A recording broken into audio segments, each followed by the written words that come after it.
রবকে যেন আমরা ভুলে না যাই। এই জন্য আল্লাহ তাআলা আমাদের জন্য এমন একটা সিস্টেম করেছেন যে আমরা যেন সেই রবকে এক মুহূর্তের জন্য ভুলে না যাই। যেমন ধরেন মাসালান, আমি উদাহরণ হিসেবে বলতে চাই যে আমাদের এই নামাজের মধ্যে আমরা যখন দাঁড়াই, আল্লাহ তাআলা বলছেন কুমু লিল্লাহি কানিতিন, তোমরা বিনয়ের সাথে দাঁড়াও। নামাজ পড়ার জন্য আল্লাহ তাআলা আমাদেরকে বলছেন কুমু লিল্লাহি কানিতিন, তোমরা বিনয়ের সাথে দাঁড়াও। আমরা বললাম আল্লাহ, আমরা বিনয়ের সাথে দাঁড়িয়ে কি পড়বো? পড়ো আলহামদুলিল্লাহি রাব্বিল আলামিন। এমন কোনো নামাজ নাই যেই নামাজের মধ্যে এই সূরা বাদে নামাজ আছে। কি আছে? নফল বলেন, ফরজ বলেন, ওয়াজিব বলেন, যত রকমের নামাজ আছে সব নামাজের মধ্যে, এমনকি কোনো ইমাম বলেছেন জানাজার নামাজের মধ্যে ওই সূরা ফাতিহা পড়তে হবে। সম্মানিত আমার দ্বীনি ভাইয়েরা, দেখেন সর্বপ্রথম এই রব সম্পর্কে, রবটা এত গুরুত্বপূর্ণ। আল্লাহ তাআলা আমাদের নবীজির উপর যে আয়াতটা সর্বপ্রথম নাজিল করলেন সেটা আল্লাহ সম্পর্কে নয়, সেটা মালিকি ইয়াউমিদ্দিন সম্পর্কে নয়, সেটা রব সম্পর্কে। তিনি বলছেন ইকরা বিসমি রব্বিকাল্লাযী খলাক। কি সর্বপ্রথম আয়াত কোনটা নাজিল হয়েছিল? হ্যাঁ, ইকরা বিসমি রব্বিকা। দেখেন এই সর্বপ্রথম আয়াতের মধ্যে সেই রব, ওই যেই রবের কথা আমাদের আলমে আরওয়ার মধ্যে, রুহের জগতের মধ্যে আল্লাহ তাআলা নিয়েছিলেন, সেটা দিয়েই শুরু করলেন ওহী। ইকরা বিসমি রব্বিকাল্লাযী খলাক। এরপরে পরিপূর্ণভাবে, এটা হচ্ছে সর্বপ্রথম আয়াত, পরিপূর্ণ যে একটা সূরা নাজিল হয়েছে, ওই সূরা নাজিলের মধ্যে সর্বপ্রথম যে আয়াত সেটাও কিন্তু সেই রব সম্পর্কে। দেখেন পরিপূর্ণ সূরা হচ্ছে সূরাতুল ফাতিহা। সর্বপ্রথম পরিপূর্ণ সূরা হচ্ছে সূরাতুল ফাতিহা। সর্বপ্রথম আয়াত হচ্ছে ইকরা বিসমি রব্বিকাল্লাযী খলাক, সর্বপ্রথম ওহী। আবার সর্বপ্রথম পরিপূর্ণ সূরা হচ্ছে সূরাতুল ফাতিহা। সর্বপ্রথম ওই সূরায়ের সর্বপ্রথম আয়াত কোনটা? আলহামদুলিল্লাহি রাব্বিল আলামিন, তাই না? এখানেও দেখেন রব্বুল আলামিন সম্পর্কে বলা হয়েছে। এরপরে আল্লাহ তাআলা সর্বপ্রথম ইবাদত সম্পর্কীয় যে আয়াত নাজিল করেছেন সেটি হচ্ছে সূরা বাকারার 21 নং আয়াত। আল্লাহ তাআলা সেখানে বলেছেন ইয়া আইয়ুহান নাসু উবুদু রাব্বাকুমুল্লাযী খালাকাকুম ওয়াল্লাযীনা মিন ক্বাবলিকুম লাআল্লাকুম তাত্তাকুন। ইবাদত সম্পর্কীয় সর্বপ্রথম যে আয়াত সেটার মধ্যে আল্লাহ তাআলা এই রব সম্পর্কেই আলোচনা করেছেন। এরপরে আমি আপনাদেরকে একটা পরিসংখ্যান দেব। কোরআনুল কারীমের মধ্যে বিভিন্ন জায়গায় রব নিয়ে কতবার আলোচনা করেছেন আল্লাহ তাআলা। কোরআনুল কারীমের মধ্যে রব্বুন, এই রব্বুন শব্দ দিয়ে মোট 208 জায়গার মধ্যে আলোচনা করেছেন। রব্বুন মানে আল্লাহ তাআলা যে রব, এই রব্বুন দিয়ে কয় জায়গায় আলোচনা হয়েছে? 208 জায়গার মধ্যে। রব্বি, আমার রব, এই শব্দ দিয়ে আল্লাহ তাআলা 117 জায়গার মধ্যে আল্লাহ তাআলা এই রব্বি শব্দটা উল্লেখ করেছেন কোরআনুল কারীমের মধ্যে। রব্বুনা, আমাদের রব, এই শব্দ দিয়ে আল্লাহ তাআলা 104 জায়গার মধ্যে তিনি উল্লেখ করেছেন রব শব্দের, রব্বুনা দিয়ে। রব্বুহু, তার রব, এই অর্থে 214 জায়গার মধ্যে আল্লাহ তাআলা বলেছেন রব্বুহু। রব্বুহা, তার রব, মহিলা, এটা স্ত্রীলিঙ্গ, তার রব দিয়ে মোট 12 জায়গার মধ্যে আল্লাহ তাআলা আলোচনা করেছেন। এরপর রব্বুহুম, তাদের রব, এই শব্দে আল্লাহ তাআলা বলেছেন 128 জায়গার মধ্যে রব্বুহুম বলেছেন। রব্বুকা, তোমার রব, আপনার রব, এই শব্দটা দিয়ে মানে রব্বুকা, তোমার রব, 376 জায়গার মধ্যে আল্লাহ তাআলা বলেছেন রব্বুকা। এরপরে যায় রব্বুকুম শব্দটা এসেছে 151 জায়গার মধ্যে। 151 জায়গার মধ্যে শুধুমাত্র রব্বুকুম এসেছে। রব্বুকুমা, তোমাদের দুইজনের রব, এই শব্দ এসেছে মোট 33 বার। আপনি কল্পনা করতে পারেন যে রব্বুকা, রব্বুনা, রব্বি, রব্বুহু, রব্বাহা, রব্বুকুম, এই শব্দ দিয়ে কোরআনুল কারীমের মধ্যে অগণিত অসংখ্য জায়গার মধ্যে শুধু রবের প্রসঙ্গে আলোচনা করা হয়েছে। রব প্রসঙ্গে আলোচনা করেছেন। এই রবের স্বীকৃতি যিনি সকালবেলায় দিবেন, কোনো একজন আল্লাহ রাসূলের একটা হাদিস এসেছে যে যিনি এই রবের স্বীকৃতি দিবেন দিনের শুরুতে অথবা সন্ধ্যার শুরুতে, তখন তার ফজিলত কি? আল্লাহ রাসূল আলাইহিস সালাতু ওয়াস সালাম বলছেন, মা মিন আবদিন মুসলিমিন, কোনো মুসলমান বান্দা এমন থাকবে না, ইয়াকুলু ইজা আমসা ওয়া আসবাহা সালাসান, সকাল এবং সন্ধ্যা করবে আর সে বলবে তিনবার, কি বলবে? রাদিতু বিল্লাহি রাব্বাও ওয়া বিল ইসলামি দীনাও ওয়া বি মুহাম্মাদিন নাবিয়্যা, যে বলবে আমি আল্লাহ তাআলাকে রব হিসাবে রাজি খুশি হয়ে গেলাম, আর ইসলামকে দিন হিসাবে, জীবন ব্যবস্থা হিসাবে আমি রাজি খুশি হয়ে গেলাম। অবে মুহাম্মাদিন নাবিয়্যা, আর মুহাম্মদ সাল্লাল্লাহু আলাইহি সাল্লামকে আমাদের নবী হিসাবে আমি রাজি খুশি হয়ে গেলাম।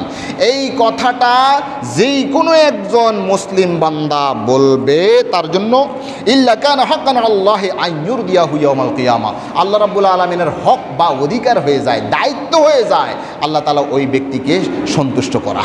সে দুনিয়ার মধ্যে সকালে বলছে তিনবার কি? রাদিতু বিল্লাহি রাব্বাও ওয়া বিল ইসলামি দীনাও ওয়া বি মুহাম্মাদিন নাবিয়্যা। কয়বার বলল সকালে? তিনবার। আর সন্ধ্যায় কয়বার বলল? তিনবার। আল্লাহ রাব্বুল আলামিনের এটা দায়িত্ব হয়ে যায় যে আখিরাতের ময়দানে, কিয়ামতের ময়দানে তাকে আল্লাহ সন্তুষ্ট করবেন। তাইলে রব এমন একটা বিষয় যে আমাদের জন্মের আগেও এই রব সম্পর্কে আল্লাহ রাব্বুল আলামিন স্বীকৃতি নিলেন, আর আমাদের মৃত্যুর পরেও যেই ফেরেশতা আসবেন সেই ফেরেশতা আমাদেরকে এই রব সম্পর্কে জিজ্ঞাসা করবেন, মার রব্বুকা, তোমার রবকে। আচ্ছা, আমাদের জন্মের পূর্বেও রব সম্পর্কে স্বীকৃতি নিলেন, আবার এই রবের পরীক্ষা হবেন মৃত্যুর পরেও। আচ্ছা, এই যে মাঝখানে আমরা যে 60 বছর হায়াত পেলাম, এই রব সম্পর্কে আমাদের কতটুকু ধারণা? যিনারা এই 60 বছরের মধ্যে রব নিয়ে চর্চা করেন, রবকে ভুলেন নাই, তিনি আখিরাতের ময়দানে ফেরেশতাদের উত্তরের মধ্যে এই রব সম্পর্কে ভুলবেন না। দেখেন, মার রব্বুকা, এটার উত্তর কারা দিতে পারবে? যারা এই দুনিয়ার মধ্যে সেই রবের চর্চা করেছিল, যিনি বলেছিলেন কুল ইন্না সলাতি ওয়া নুসুকি ওয়া মাহইয়ায়া ওয়া মামাতি লিল্লাহি রাব্বিল আলামিন। আল্লাহ তাআলা তার নবীজিকে বলছেন, হে নবী বলেন, আমার নামাজ, আমার কোরবানি, আমার জীবন, আমার মৃত্যু কার জন্য? লিল্লাহি রাব্বিল আলামিন। তাহলে আমাদের জীবনের প্রতিটি ক্ষেত্রেই সেই রবের সাথে যদি আমাদের সম্পর্ক থাকে, যাদের সম্পর্ক থাকবে তারাই একমাত্র ফেরেশতার উত্তরে বলতে পারবে রব্বি আল্লাহ। রবকে যেন ভুলে না যাই, রবকে যেন আমরা ভুলে না যাই, এই জন্য আল্লাহ তাআলা আমাদের জন্য এমন একটা সিস্টেম করেছেন যে আমরা যেন সেই রবকে এক মুহূর্তের জন্য ভুলে না যাই। যেমন ধরেন, মাসালান, আমি উদাহরণ হিসেবে বলতে চাই যে আমাদের এই নামাজ, এই নামাজের মধ্যে আমরা যখন দাঁড়াই, আল্লাহ তাআলা বলছেন কুমু লিল্লাহি কানিতিন, তোমরা বিনয়ের সাথে দাঁড়াও। নামাজ পড়ার জন্য আল্লাহ তাআলা আমাদেরকে বলছেন কুমু লিল্লাহি কানিতিন, তোমরা বিনয়ের সাথে দাঁড়াও। আমরা বললাম, আল্লাহ, আমরা বিনয়ের সাথে দাঁড়িয়ে কি পড়ব? পড়ো আলহামদুলিল্লাহি রাব্বিল আলামিন। এমন কোনো নামাজ নাই যেই নামাজের মধ্যে এই সূরা বাদে নামাজ আছে। কি আছে? নফল বলেন, ফরজ বলেন, ওয়াজিব বলেন, যত রকমের নামাজ আছে সব নামাজের মধ্যে, এমনকি কোনো ইমাম বলেছেন জানাজার নামাজের মধ্যে ওই সূরা ফাতিহা পড়তে হবে, কোনো হাদিসের মধ্যে এমনও আছে। তাহলে দেখেন, নামাজের মধ্যে আমরা দাঁড়িয়ে পড়বো, কি পড়বো? হ্যাঁ, আল্লাহ বলছেন দাঁড়াও, হ্যাঁ দাঁড়াইলাম। আল্লাহ দাঁড়াই কি পড়বো? শুরুতেই পড়ো আলহামদুলিল্লাহি রাব্বিল আলামিন। আল্লাহ তাআলা বলছেন এই নামাজের মধ্যে ওয়ারকাউ মা'আর রাকিঈন, তোমরা রুকুকারীদের সাথে রুকু করো। আমরা বললাম, হে আল্লাহ, আমরা রুকু যখন করব তখন আমরা কি পড়ব? আল্লাহ রাসূল বলছেন সুবহানা রাব্বিয়াল আযীম, 3 বার, 5 বার, 7 বার পড়ো সুবহানা রাব্বিয়াল আযীম। আমার সেই মহান আল্লাহ কতই না পবিত্র। সুবহানা রাব্বিয়াল, দেখেন রব্বি, আমার রব। তাহলে রুকুর মধ্যে সেই রবকে স্মরণ করাই দিচ্ছেন, কি ঠিক না? আমরা বললাম, আল্লাহ রাব্বুল আলামিন বলছেন ঠিক আছে তোমরা রুকু থেকে দাঁড়াও। হ্যাঁ দাঁড়ালাম, দাঁড়াই আবার কি পড়বো? সেখানে আল্লাহ রাসূল আমাদেরকে বলছেন রব্বানা লাকাল হামদ হামদান কাসীরান তাইয়্যিবান মুবারাকান ফি। কি পড়ি না? সেখানেও রব্বানা লাকাল হামদ হামদান কাসীরান তাইয়্যিবান মুবারাকান ফি। রব্বানা লাকাল হামদ, এখানেও সেই রবের কথা। আল্লাহ তাআলা বলছেন ওয়াসজুদ ওয়াকতারিব, তুমি সিজদা করো এবং আমার নিকটবর্তী হয়ে যাও। আল্লাহ আমরা সিজদা দিলাম, সিজদাতে কি পড়বো? রাসূল বলে দিচ্ছেন যে তোমরা সিজদার মধ্যে পড়ো সুবহান রব্বিয়াল আ'লা, সুবহান রব্বিয়াল আ'লা, কি আছে না 3 বার 5 বার পড়তে হয়। তাহলে সেই রব, যেই রবের স্বীকৃতি আল্লাহ তাআলা আমাদের জন্মের পূর্বে নিয়েছিলেন। এরপরে নামাজ শেষ করলাম, আল্লাহ নামাজ শেষ করলাম, নামাজ শেষ করে আমি কি করব? হ্যাঁ, একটা মুনাজাত করো, একটা মুনাজাত করো, আল্লাহর কাছে বলো। হ্যাঁ, সেখানে কি বলবো? আল্লাহ রব্বানা যালামনা আনফুসানা ওয়া ইল্লাম তাগফির লানা ওয়া তারহামনা লানাকুনান্না মিনাল খাসিরিন, রব্বানা তাকাব্বাল মিন্না ইন্নাকা আনতাস সামিউল আলিম ওয়া তুব আলাইনা ইন্নাকা আনতাত তাওয়াবুর রহিম। রব্বানা, রব্বানা, সেখানেও রবের কাছেই তুমি চাও, রবের কাছেই তুমি চাও। কেননা তুমি যখন এই নামাজের পরেই আল্লাহর কাছে কিছু চাইবা, তখন ইন্না রব্বাকুম হাইয়ুন কারীমুন ইস্তাহি মিন আবদিহি ইজা রাফা ইলাইহি ইয়াদাইহি আন ইয়ারুদ্দাহুমা সিফারান। নিশ্চয় আল্লাহ রাব্বুল আলামিন খুব দয়ালু, খুব লজ্জাশীল। কোন একজন ব্যক্তি যখন তার দিকে এভাবে দুইখানা হাত উত্তোলন করে, তখন এই দুইখানা হাতকে বিফল মনোরথে শূন্য হাতে ফিরিয়ে দিতে আল্লাহ রাব্বুল আলামিন লজ্জাবোধ করেন। তাহলে এই নামাজের পরে আমরা কি করব? দোয়া করব, কি দিয়ে? রব্বানা যালামনা আনফুসানা রব্বানা তাকাব্বাল মিন্না ইন্নাকা আনতাস সামিউল আলিম। এবারে বলবেন হুজুর এতক্ষণ পর্যন্ত বললেন রব রব রব, আচ্ছা রব মানে কি? সম্মানিত আমার দিনী ভাইয়েরা, রব, রবের আমি একটা বাংলা অর্থ বলি। রবের আমি কয়েকটা কথা বলবো, শব্দগুলো আপনারা মনে রাখেন। যাহার যেখানে যতটুকু প্রয়োজন, আমার দিকে খেয়াল করেন, কয়টা শব্দ বলবো? যাহার যেখানে যতটুকু প্রয়োজন, বিনা সাওয়াতে যিনি তাকে দেন, তিনার নাম হচ্ছে রব। আবার বলছি দেখেন, যাহার যেখানে যতটুকু প্রয়োজন, যাহার যেখানে যতটুকু প্রয়োজন, বিনা সাওয়াতে যিনি তাকে সেটা দেন, তিনার নাম হচ্ছে রব। বুঝতে পারছেন? রব। আচ্ছা ঠিক আছে, আমি আপনাদেরকে একটা উদাহরণ দিই। আমাদের সমাজের মধ্যে অনেক দম্পতি আছে, শুধু মেয়েই হয়, মেয়েই হয়। 3 জন মেয়ে আছে, 4 জন মেয়ে আছে, নাই এরকম? হ্যাঁ, 3 জন মেয়েওয়ালা। এখন সবাই বলে আহারে সবগুলো তো তোর মেয়ে, একটু ছেলের জন্য আল্লাহর কাছে বলস না। তো এখন সে আল্লাহর কাছে বলতেছে, আল্লাহ আল্লাহ আপনি আমাকে 3টে মেয়ে দিয়েছেন, একটা ছেলে দেন না আল্লাহ। কি বলি না আমরা, এইভাবে দোয়া করি না? আল্লাহ আপনি আমাকে একটা ছেলে দেন না, একটা পুত্র সন্তান দেন না। আচ্ছা, যখন আপনি দোয়া করছেন, দোয়া করার সময় এটা বলছেন নিস, আল্লাহ আপনি আমাকে একটা ছেলে দেন, এটা বলছেন। আল্লাহ যে ছেলেটার দিবেন ওই ছেলেটার প্রস্রাবের রাস্তাও যেন সঠিক থাকে, আল্লাহ ওই ছেলেটার ফায়ুফতও যেন সঠিক থাকে, আল্লাহ ওই ছেলেটার, যে ছেলেটা আপনার কাছ থেকে চাচ্ছি, ওই ছেলেটার 2টা যেন কান থাকে, আল্লাহ ওই ছেলেটার 2টা যেন নাক থাকে, আল্লাহ ওই ছেলেটার যেন চুলগুলো এভাবে আমাদের বাংলাদেশি মতো যেন হয়, যেন ওই নাইজেরিয়ান বা আফ্রিকার সেই কোকড়া কোকড়া কুরবার বাসার মতো এটা যেন না হয়। আল্লাহ আপনি আমাকে যে ছেলেটা দিবেন এই ছেলেটা যেন নাকটা স্যাপটা হয়ে এভাবে না হয়। এভাবে কোনো জায়গার মধ্যে বিশেষ করে সাকমা জাতীয় যারা এভাবে নাকগুলো স্যাপটা, আল্লাহ এভাবে স্যাপটা দিয়েন না, আল্লাহ আল্লাহ এভাবে কোনো স্যাপটা দিয়েন না। আল্লাহ আমার ছেলে তো দিবেন, আল্লাহ 5টা যেন আঙ্গুল থাকে, এক হাতের মধ্যে যেন 5টা আঙ্গুল থাকে, আল্লাহ 10টা দিয়েন, 2 হাতে 10টা দিয়েন, আল্লাহ ওই 16 মানে 11 আঙ্গুল ইয়ে করে দিয়েন না আল্লাহ। হ্যাঁ ঠিক না? আচ্ছা করছেন কখনো এইভাবে দোয়া? আমি মনে বুঝাইতে পারি নাই। আপনারা কখনো এইভাবে করছেন? আল্লাহ আমার ছেলেটা তো দিবেন, আল্লাহ পাখির বাসার মতো, ওই কুরবার পাখির বাসার মতো এইভাবে কোকড়ানো চুল যেন না হয়, আল্লাহ আমার ছেলেটা দিবেন যেন একবার কালো কুসকুসে, এটা এমনটি যেন না হয়, ওই যে আফ্রিকান ওইটার মতো যেন না হয়। হ্যাঁ, এভাবে কখনো করছেন? না, করেন নাই। কেন করেন নাই? দেখেন, যাহার যেখানে যতটুকু প্রয়োজন বিনা সাওয়াতে যিনি সেটা দেন তার নাম রব।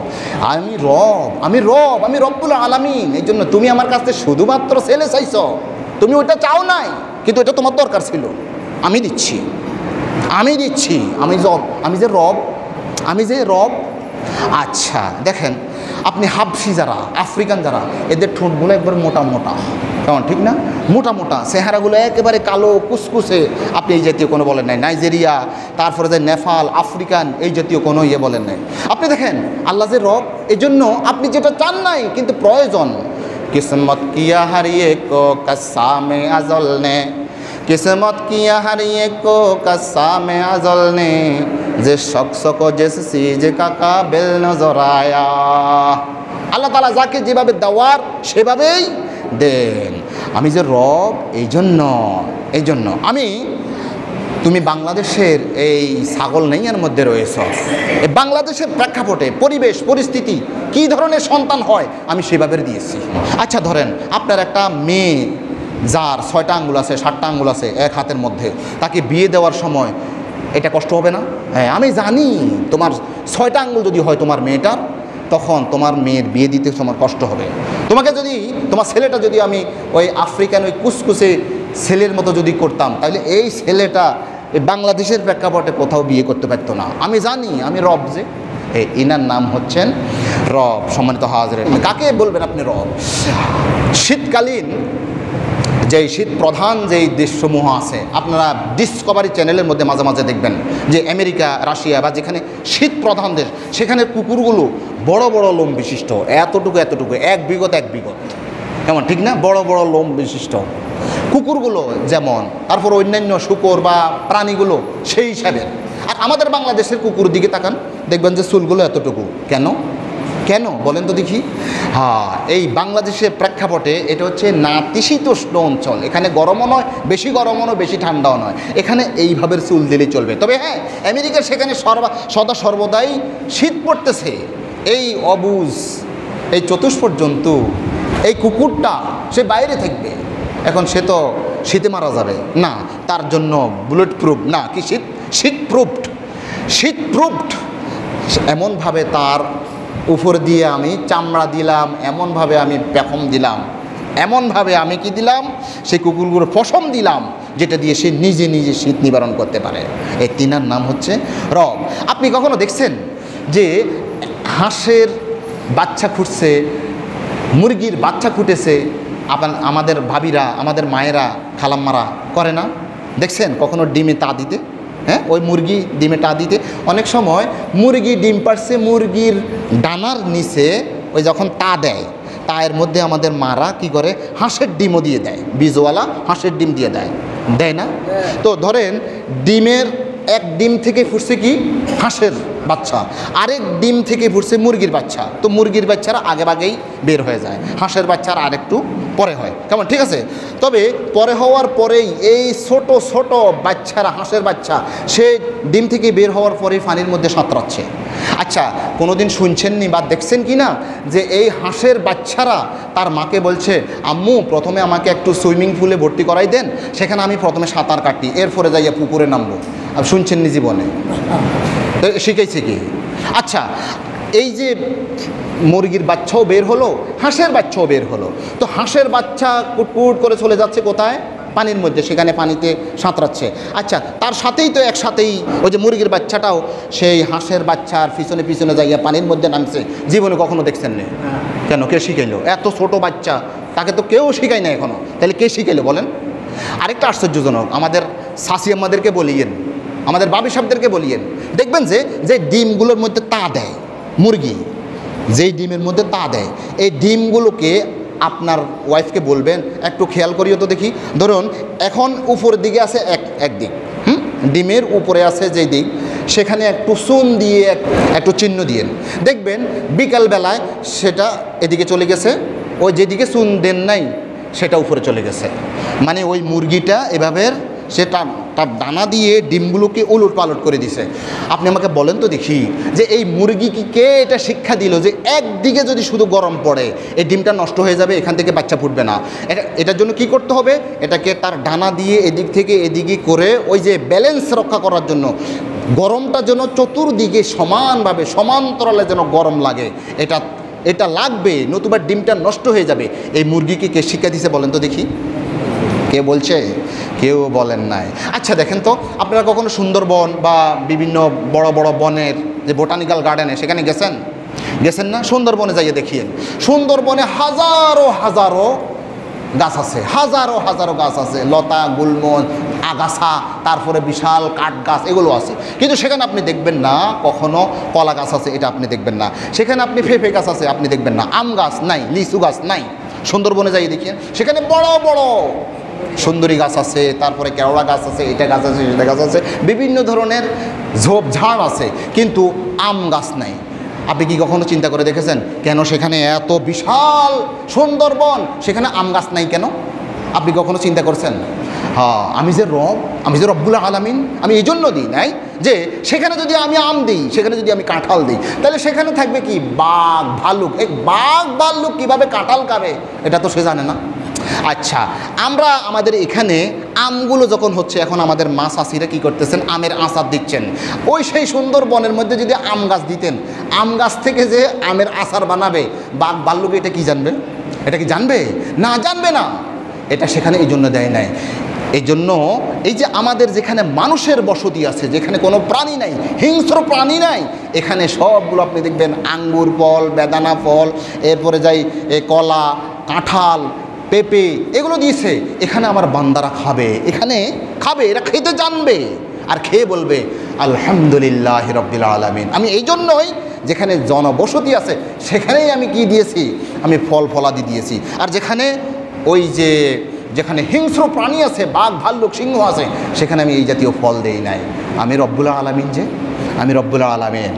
সম্মানিত আমার দিনী ভাইয়েরা, তাহলে রব কাকে বলে বলুন তো দেখি, বলতে পারবেন কিনা? যাহার যেখানে যতটুকু প্রয়োজন বিনা সাওয়াতে যিনি সেটা দেন, তিনার নাম হচ্ছেন রব। যিনি এই দুনিয়ার মধ্যে আল্লাহ তাআলাকে একমাত্র রব হিসাবে মানবেন, তিনি আখিরাতের ময়দানে ফেরেশতা যখন বলবে মার রব্বুকা, তখন তিনি বলবেন রব্বি আল্লাহ, আমার রব হচ্ছেন আল্লাহ। আল্লাহ তাআলা আমাদেরকে এই দুনিয়ার মধ্যেই সেই 3টা প্রশ্ন যেন আমরা দুনিয়ার মধ্যেই আমরা রেডি করতে পারি, আল্লাহ তাআলা আমাদেরকে সেই তৌফিক দান করুন। আমিন। আসসালামু আলাইকুম ওয়া রাহমাতুল্লাহি ওয়া বারাকাতুহু।